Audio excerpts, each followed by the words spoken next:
Daily use English with Urdu. I couldn't sleep all night. मैं सारी रात सो ना सका. You were snoring. तुम खर्राटे ले रहे थे. Where am I supposed to sleep? मुझे कहाँ सोना है? I am yawning. मैं जमाई ले रहा हूँ. It's time to go to bed. सोने का टाइम हो गया है. I just and all night. मैं सारी रात करवटें बदलता रहा. Please make my bed. मेरा बिस्तर लगा दे. मैं सोने जा रहा हूँ.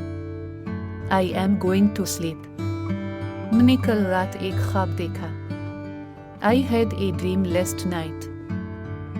I am leaving now. मैं अब जा रहा हूँ. How old are you? आपकी उम्र कितनी है? From time to time. कभी कभार. It's too small. आ बहुत छोटा है. Too expensive. बहुत महंगा.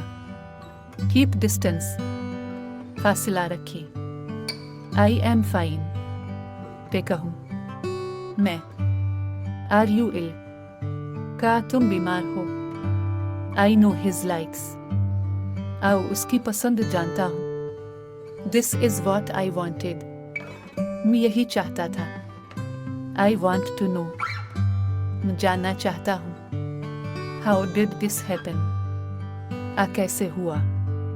Where are you from? आप कहाँ से है? Hope to see you again. उम्मीद है जल्दी आपसे मुलाकात होगी. Subscribe the channel for more. Thank you for watching.